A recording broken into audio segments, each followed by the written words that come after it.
오늘 하나님 말씀은 신약 성경 고린도후서 제3장입니다.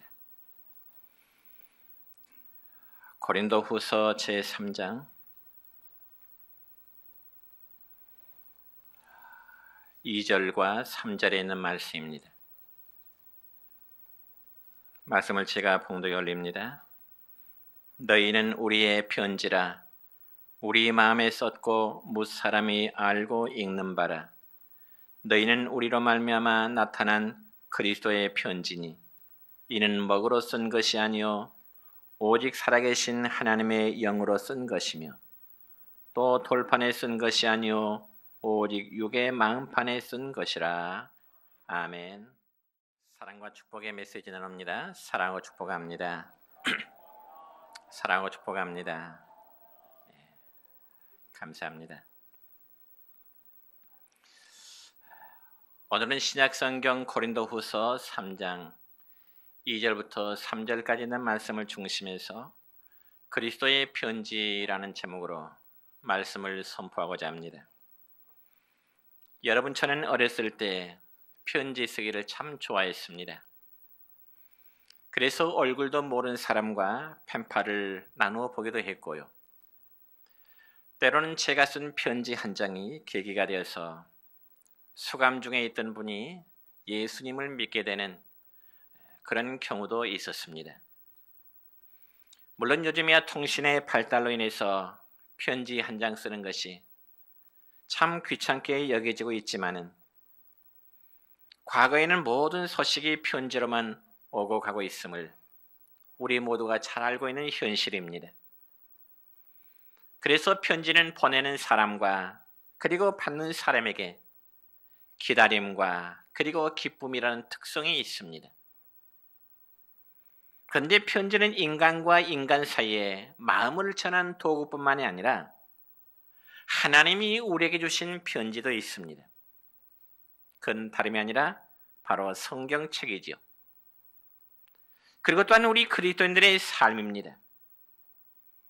그래서 이 시간 본문의 말씀인 고린도후서 3장 3절 이 첫 부분의 말씀을 보면 너희는 우리로 말미암아 나타난 그리스도의 편지니라고 기록되어 있습니다.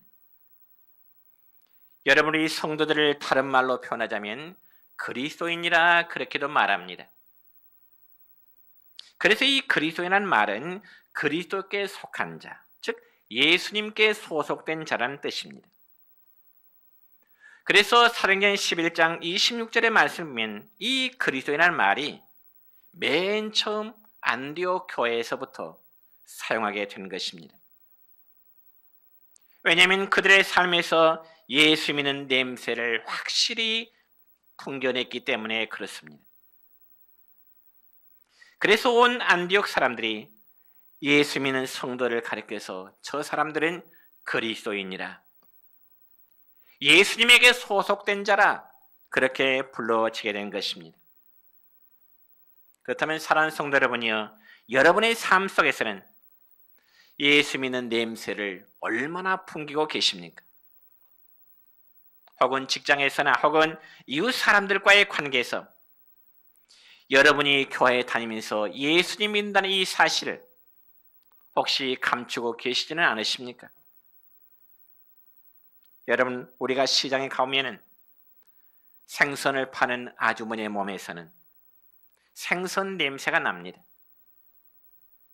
그리고 시골에서 일하는 우리 농부들의 몸에서는 흙 냄새와 그리고 땀 냄새가 나는 것이 정상적인 일입니다. 그렇다면 우리들 역시 뭔가 나에 대한 정체성을 드러내는 그러한 냄새를 풍겨야 되는데, 과연 우리가 그리스도인이라는 이 냄새를 우리가 어떻게 풍겨낼 수 있을까요? 첫째는 죄에 대한 태도로 보아서 알 수 있습니다. 여러분, 우리가 예수님을 믿고 회심한 증표의 첫째는 바로 회개인데, 여러분이 회개라는 이 말은 바로 죄에서 완전히 이제 돌아섰다, 돌이켰다는 뜻입니다. 그러면 만일 어떤 사람이 예수님을 믿는다고 하면서도 여전히 죄된 생활에 계속 머물러 있다면 그를 예수 안에서 거듭난 사람이라고, 예수님에게 소속된 자라고 말하기는 어려울 것입니다. 분명히 신약성경 요한일서 3장 9절의 말씀 보면 이런 말씀이 있습니다. 시작. 하나님께로부터 난 자마다 죄를 짓지 아니하나니 이는 하나님의 씨가 그의 속에 거하며 그도 범죄하지 못하는 것은 하나님께로부터 났음이라. 아멘. 여러분, 예수님을 믿어서 거듭난 자도 때로는 범죄에서 넘어질 때도 있습니다. 물론 목사도 범죄하여 넘어질 때가 있고요, 신앙의 경륜이 오래된 성도도 넘어지는 경우가 있습니다. 그러나 정말 하나님께로부터 난 자, 거듭난 성도는 동일한 범죄를 계속해서 반복하지 않게 되는 것입니다. 그리고 설사 넘어졌다 할지라도 자신의 범죄에 대해서는 하나님께 부르짖고 기도하면서 절절하게 하나님의 도우심을 이제 기원하게 되는 것입니다. 어떻게요? 하나님, 나의 연약함으로 인해서 하나님, 제가 범죄했습니다. 그러니 죄를 이길 수 있는 힘을 주시옵소서. 그리고 이제는 성령님의 다스림에 순종하게 하옵소서. 그러면서 이제는 죄와 타협하지 않기를 하나님께 간절히 기원하는 그러한 마음을 갖게 되는 것입니다. 그렇지만 여러분이요, 마귀의 유혹은 어떤 줄 아십니까? 성도들로 하여금 어떻게 해서든지 죄를 짓도록 유도하는 것이 바로 사탄 마귀의 방법입니다. 그래서 주일 낮에는 교회에 나오고, 그리고 밤에는 친구 따라 적당히 죄 짓는 장소에 가도록 유도하는 것이 바로 마귀의 작전입니다. 뿐만 아니라 마귀는 성도들이 드리는 헌금도요, 적당히 바치면 되지 뭐 거지것대로 11조 같은 것은 안 해도 된다고 하는 그런 마음을 또 불러넣게 되는 것입니다. 뿐만 아니라 돈을 벌기 위해서는 적당히 죄를 지어도 괜찮으리라고 하는 그런 마음의 유혹을 종종 우리들의 마음속에 심어넣는 것입니다. 그렇지만 여러분, 이러한 마음의 유혹대에서 타협하는 성도들은 절대로 성령님의 다스림에 순종하려고 하질 않습니다.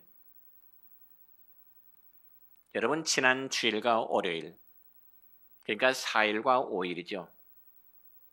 저 중국 항저우에서는 G20 정상회의가 열렸습니다.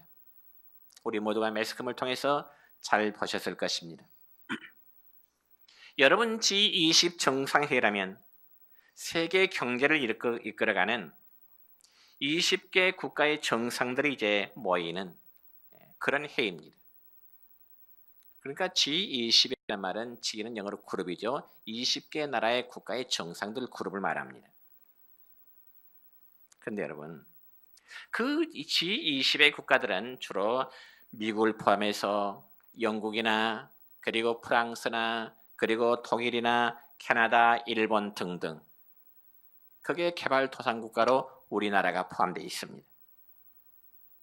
그런데 그 G20 모임 기간 중에 요즘 한반도에 배치될 이 사드 문제와 또한 남중국의 영유권 문제로 인해서 이 미국과 중국 간의 첨예한 신경전을 지금 벌이고 있잖아요.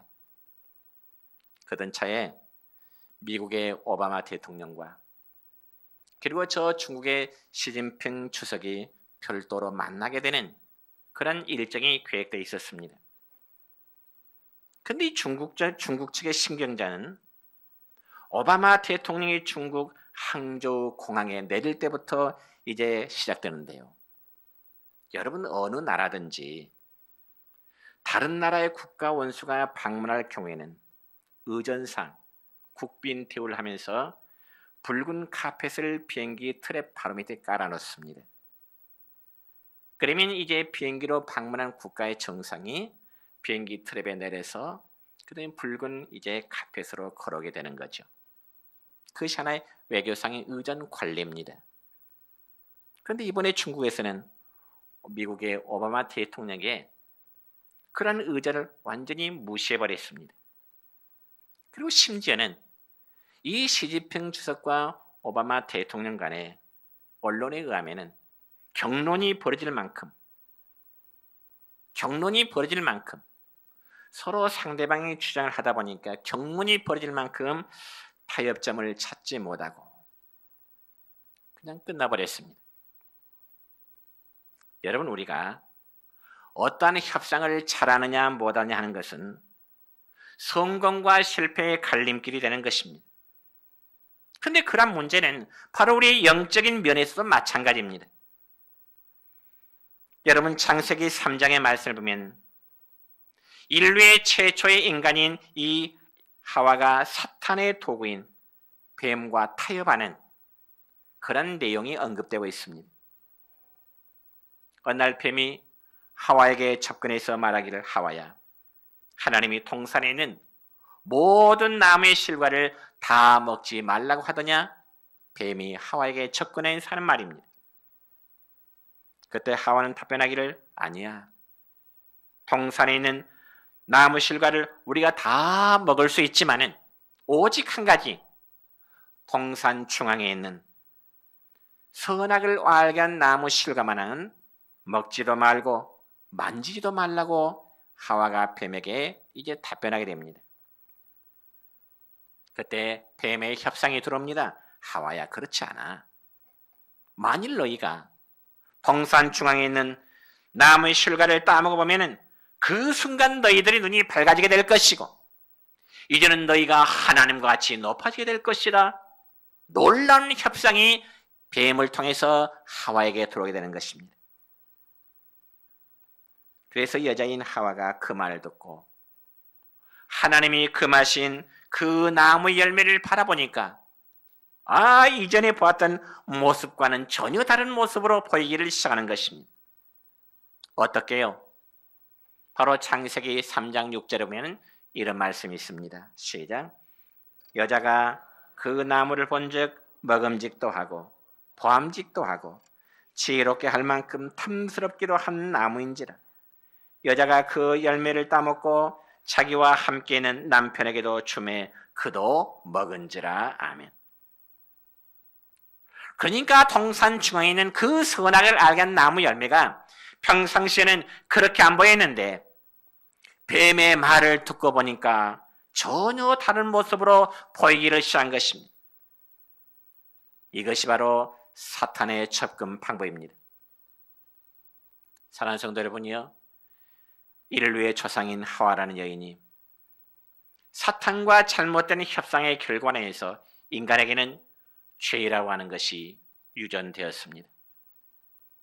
그렇지만 예수님께서 이 죄의 해결을 위해서 십자가에 달리심으로 그를 믿는 자들에게는 이러한 모든 원죄로부터 자유케 해주신 것입니다. 그러므로 참다운 성도는 자신을 향하여 이렇게 스스로 다짐해야 되는 것입니다. 나는 죄와 타협하지 않겠노라. 나는 주일날과 똑같이 다른 날도 성도로서의 삶을 살아갈 것이다. 나는 교회에서의 내 모습을 직장에서도, 교회에서의 내 모습을 믿지 않는 불신자의 관계 속에서 똑같이 하겠다고 하는 이런 다짐의 결단이 있어야 되는 것입니다. 여러분, 신약성경 마가복음 5장에 보면은 이런 내용이 있습니다. 한 번은 예수님께서 길을 가시는데요, 공동묘지 무덤 사이에서 생활하는 귀신 들린 자 한 사람을 만났습니다.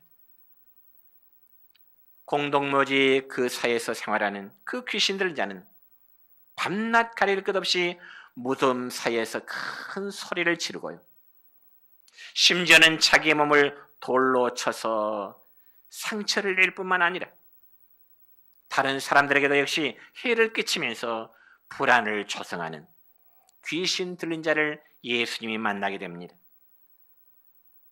그렇지만 그 귀신 들린 자를 모든 사람들이 붙잡아다 때로는 쇠사슬로 채워봤지만 그 쇠사슬이 번번이 끊어져 버리죠.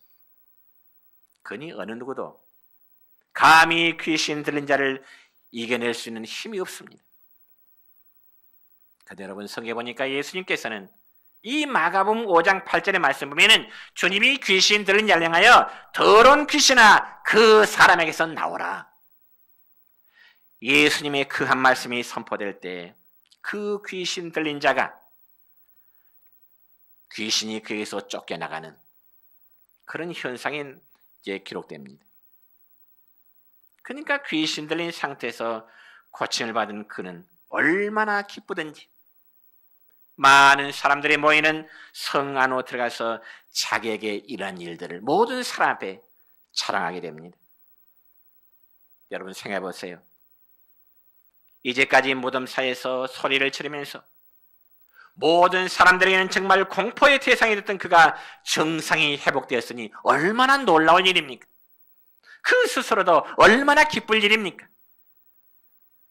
그래서 사람들은 그가 변한 모습을 보고 놀랄 수밖에 없었습니다. 귀신에 사로잡혔던 그가 정상을 회복하고 정상적인 삶을 살아가는 그 변화된 모습을 보고 사람들이 놀랄 수밖에 없었다는 것입니다. 그러면 사랑하는 성도 여러분이요, 우리 자신도 예수님을 믿기 전과 그리고 예수님을 믿은 후에는 분명한 삶의 변화가 있어야 됩니다.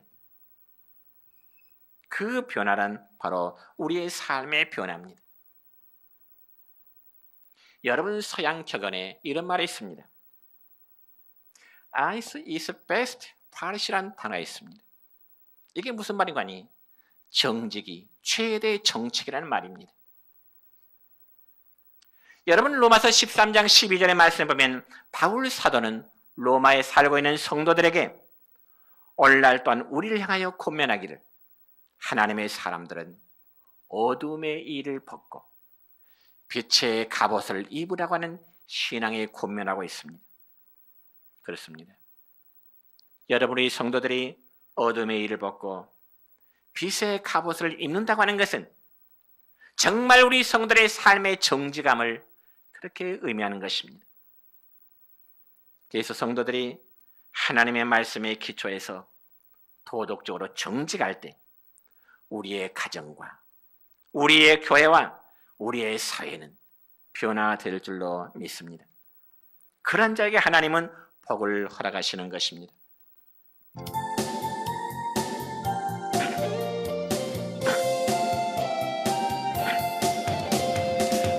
방황하는 나에게 주님 오셔서 못 박힌 손 내밀면 오라 하시네. 주님을 맞이하는 나의 마음에 성령의 담비가 내려옵니다. 나의 마음이 주님께 열리었느냐.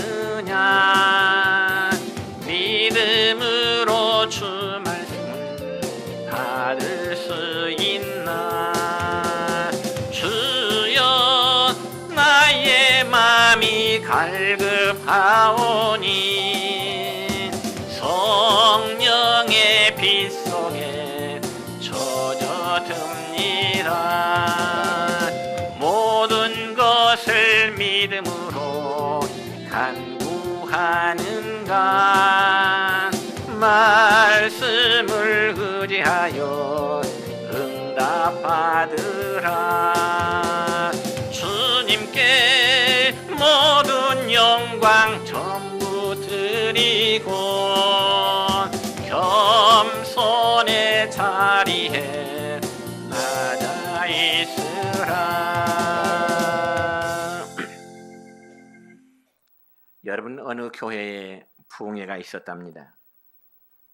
그런데 이 부흥회 첫날 강사 목사님은 모든 성도들의 광고하기를, 성도 여러분의 이제 배우자들 중에 안 믿는 남편이나 혹은 안 믿는 아내가 있으면 억지로라도 모시고 와서 부흥회를 통하여 반드시 결신시키라고 하는, 그리고 그러한 기회가 되도록 하는 이제 광고가 있었습니다. 그래서 어떤 여집사님은 믿지 않는 자기 남편을 부흥회 기간 동안에 반드시 예수님을 믿도록 결심시켜야 되겠다. 그렇게 생각을 하고서 남편을 설득해서 처음으로 교회로 인도했습니다.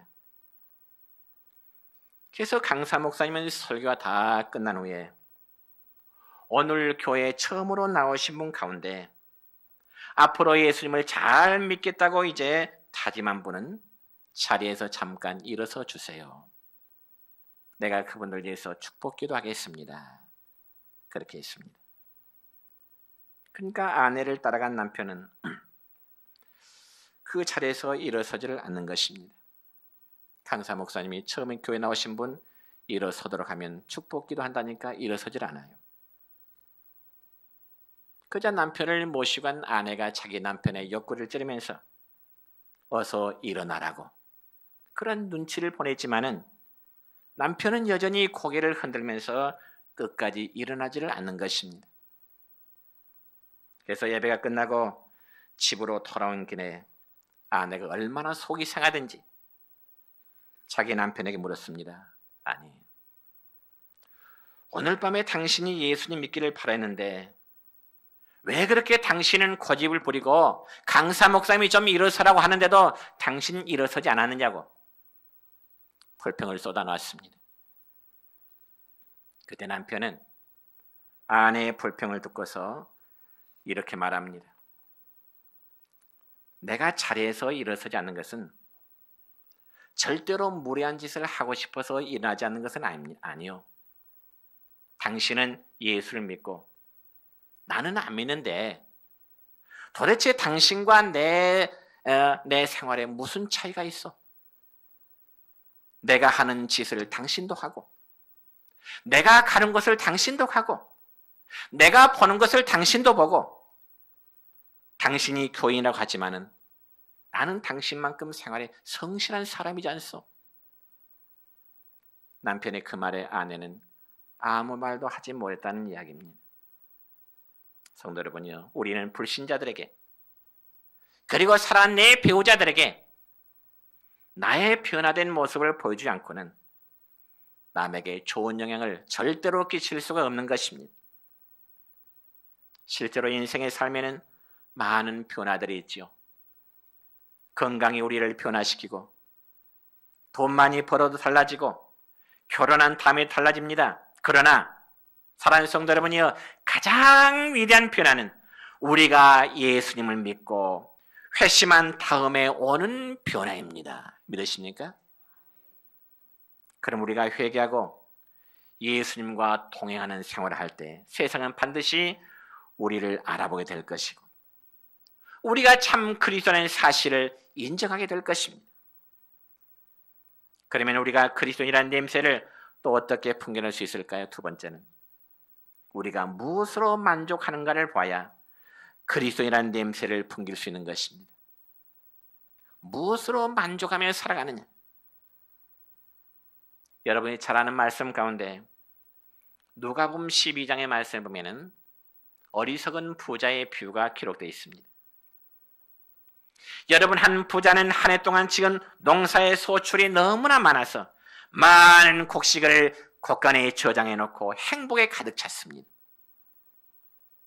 그러면서 누가복음 12장 19절의 말씀 보면 부자는 이런 스스로 행복에 겨운 말합니다. 뭐라고요? 시작. 영혼아, 여러 해 쓸 물건을 많이 쌓아두었으니 평안히 쉬고 먹고 마시고 즐거워하자.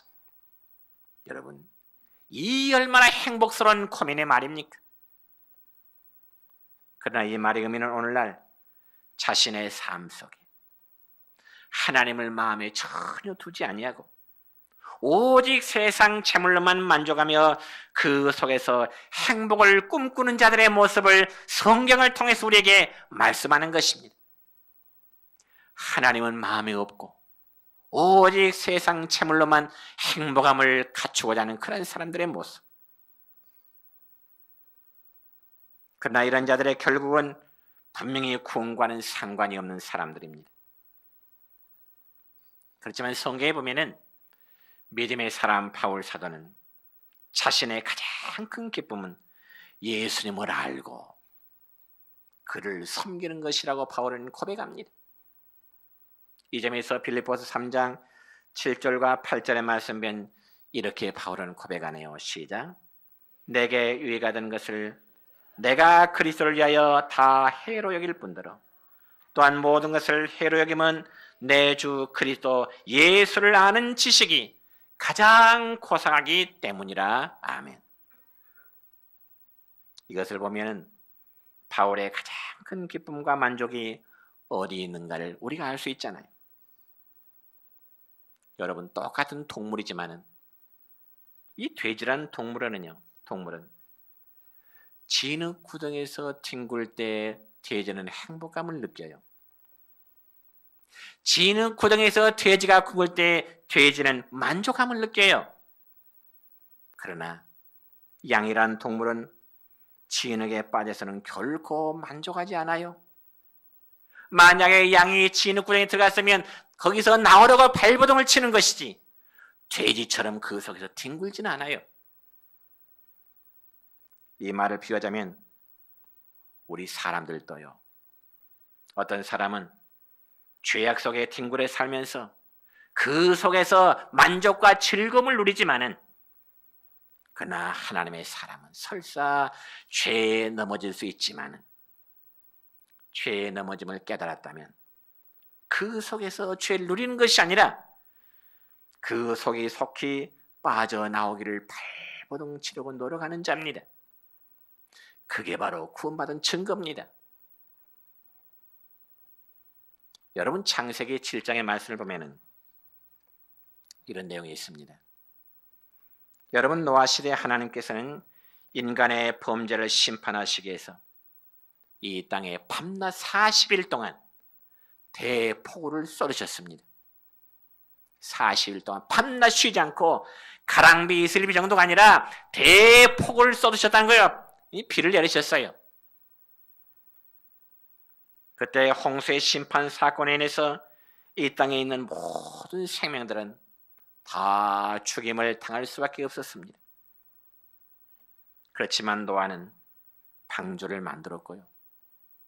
그 방주를 만들어 그 속에 들어갔던 노아의 8식과 함께 실린 동물들만큼은 죽임을 당하지 않았습니다. 그리고 40일 동안 밤낮 쉬지 않고 내렸던 그 물이 땅 위에 150일 동안 창일하였더라. 여러분 생각해 보세요. 밤낮 40일 동안 하늘에서 비가 쏟아지고 또 성경에 보니까 땅에서 물이 솟구쳐 오르고 이 지상에는 모든 생명체들이 다 물에 잠길 수밖에 없죠. 그것이 무려 150일 동안 이 지상에 물이 가득 찼습니다. 150일 지나니까 이 지구상의 물이 점점 빠지기 시작합니다. 그래서 노아는 이 방주의 문을 열어서 새 2마리를 내보냅니다. 한 마리는 비둘기를 내보내고 한 마리는 까마귀 2 종류의 새를 내보냅니다. 왜냐하면 이 물에 빠짐 상태가 어떠한지 알아보기 위해서 까마귀를 내보내고 비둘기를 내보냅니다.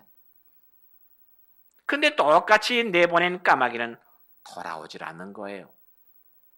밤에는 비둘기는 돌아왔어요. 왜 그랬을까요?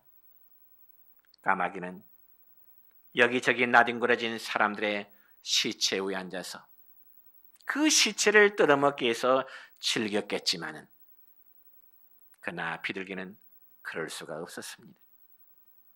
사랑하는 성도 여러분이요, 저나 여러분이 세상의 풍요로운 조건으로 만족한다면 참 성도라고 말할 수 없습니다.